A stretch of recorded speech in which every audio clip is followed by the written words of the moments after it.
Hello students, welcome back to the channel. आज हम कर रहे हैं क्लास 8 का chapter 11 direct and inverse proportion. Exercise 11.1 का question number 7। The question is suppose 2 kilogram of sugar contains 9 into 10 raised to the power 6 crystals. How many sugar crystals are there in 5 kg of sugar and 1.2 kg of sugar? तो यहाँ पे बोला गया है कि 2 kilogram of sugar के अंदर 9 into 10 raise to the power 6 crystals होते हैं। क्रिस्टल्स का मतलब होते हैं दाने, ठीक है, चीनी के दाने। तो 2 किलोग्राम ऑफ शुगर में इतने क्रिस्टल्स होते हैं। तो अगर शुगर की क्वांटिटी बढ़ा दी जाए, 5 किलोग्राम कर दी जाए, तो उसमें कितने क्रिस्टल्स होंगे।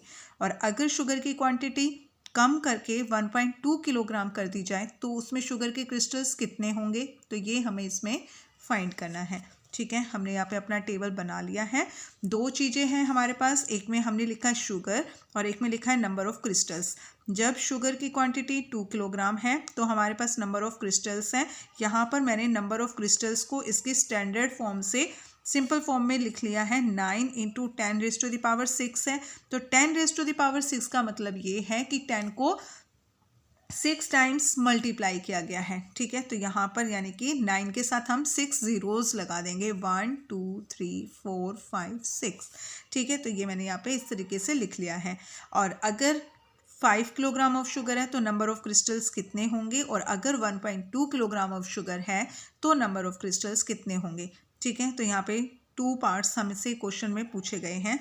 तो यहाँ पर जो हमारा केस है वो डायरेक्ट प्रोपोर्शन का केस है, क्योंकि जब शुगर की क्वांटिटी कम है तो नंबर ऑफ क्रिस्टल्स हमारे कम हो जाएंगे, लेकिन अगर हम शुगर की क्वांटिटी बढ़ाएंगे तो नंबर ऑफ क्रिस्टल्स भी हमारे बढ़ जाएंगे, ठीक है।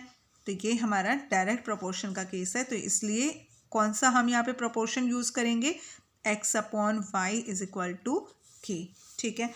x/y फर्स्ट पार्ट हम कर रहे हैं, 2/1 2 3 4 5 6 is equal to k। x/y is equal to k। तो यहाँ पर ये हमारा x/y है और ये इसके 5/x के इक्वल होगा, क्योंकि डायरेक्ट प्रोपोर्शन में जो रेशो होता है वो थ्रू आउट सेम होता है।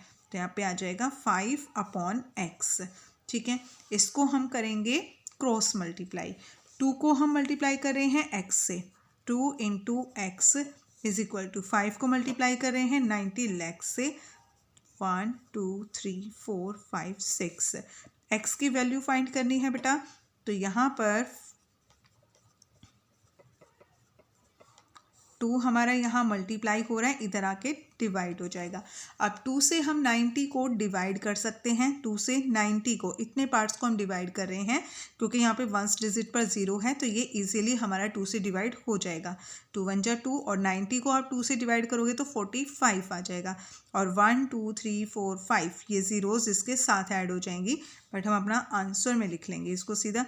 तो 45 को आप 5 से मल्टीप्लाई करो, 45 को 5 से मल्टीप्लाई करेंगे, 5 5 जा 25, 2 कैरी, 5 4 जा 20 और 2 22, 225। और जो ज़ीरोज़ हैं वो इसके साथ ऐड हो जाएंगी। तो कितनी ज़ीरोज़ हैं यहाँ पे, 5, 1 2 3 4 5, ठीक है। अब इसको हम अपने स्टैंडर्ड फॉर्म में लिखेंगे बेटा, क्योंकि हमारा जो क्रिस्टल्स है, नंबर ऑफ क्रिस्टल्स हैं जो क्वेश्चन में हमें दिए गए हैं वो स्टैंडर्ड फॉर्म में दिए गए हैं। तो इसको भी हम अपना स्टैंडर्ड फॉर्म में यहाँ पे रिप्रेजेंट करेंगे। तो यहाँ पर स्टैंडर्ड फॉर्म में इसको बनाने के लिए देखो हमारा पॉइंट यहाँ है लास्ट में, और इस पॉइंट को हम लगाते हैं 1 डिजिट के बाद। तो 1 डिजिट हमारा यहाँ पे फर्स्ट डिजिट है, यहाँ पे 2, तो इसके बाद हमें अपना पॉइंट यहाँ लगाना है।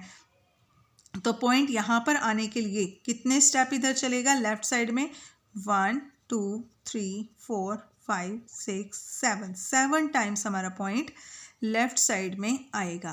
तो इसलिए हम यहाँ पे 10 रेज़ टू द पावर 7, ठीक है, 2.25 into 10 raise to the power 7 crystals, ठीक है। ये हमारा आंसर है। अगर 5 किलोग्राम ऑफ शुगर है तो उसमें इतने क्रिस्टल्स होंगे। नेक्स्ट हम कर रहे हैं इसका सेकंड पार्ट। तो इसके सेकंड पार्ट में हमें बोला गया है, सेकंड पार्ट में बोला गया है 1.2 किलोग्राम ऑफ शुगर है तो y कितने होंगे, ठीक है। तो यहाँ पे हम लिखेंगे 2/1 2 3 4 5 6 इज इक्वल टू 1.2/y। तो क्रॉस मल्टीप्लाई करेंगे, सॉरी क्रॉस मल्टीप्लाई करेंगे, 2 को y से मल्टीप्लाई करेंगे, 2 into y is equal to, और 1.2 को 90 लाख से मल्टीप्लाई करेंगे, 1.2 इंटू 1 2 3 4 5 6। अब पॉइंट को रिमूव करेंगे, ठीक है, पॉइंट को रिमूव करेंगे तो यहाँ पर आ जाएगा 12/10, क्योंकि यहाँ 1 डिजिट के बाद पॉइंट था, तो आंसर में 1 डिजिट के बाद पॉइंट था, तो हम इसको 10 से यानी कि 10 से इसको डिवाइड कर देंगे। अगर 2 डिजिट के बाद पॉइंट होता है तो 100 से डिवाइड कर देते हैं पॉइंट को रिमूव करने के लिए, इंटू 90 लाख, ठीक है। और यहाँ पर 2 मल्टीप्लाई हो रहा था तो इधर आकर 2 डिवाइड हो जाएगा, तो 10 से 10 कट गई, और y की वैल्यू 2 1 जा 2, 2 6 जा 12, ठीक है। तो यहाँ पे 6 9 जा, नंबर को नंबर से मल्टीप्लाई करेंगे, 6 9 जा 54, और ज़ीरोज़ कितनी है 1 2 3 4 5, 1 2 3 4 5, ठीक है। अब इसको हम लिखेंगे स्टैंडर्ड फॉर्म में। तो स्टैंडर्ड फॉर्म में लिखने के लिए हमारे पास हमारा जो पॉइंट है वो यहाँ लास्ट में है, और इस पॉइंट को यहाँ पर हमें लगाना है 1 डिजिट के बाद। तो फर्स्ट डिजिट हमारा आ जाएगा 5, और उसके बाद हम लगाएंगे अपना पॉइंट। और पॉइंट को इधर आने के लिए कितने स्टेप चलना पड़ा लेफ्ट साइड में, 1 2 3 4 5 6 स्टेप्स पॉइंट को लेफ्ट साइड में चलना पड़ा है। तो 5.4 इंटू 10⁻6 आ जाएगा, ठीक है। और यहाँ लिखेंगे हम क्रिस्टल्स, ठीक है। तो 1.2 किलोग्राम ऑफ शुगर के अंदर इतने क्रिस्टल्स होते हैं, 5.4 इंटू 10⁻6, ठीक है। तो ये था हमारा क्वेश्चन नंबर 7। नेक्स्ट वीडियो में नेक्स्ट क्वेश्चंस करेंगे, तब तक के लिए bye, and please like share and subscribe my channel please.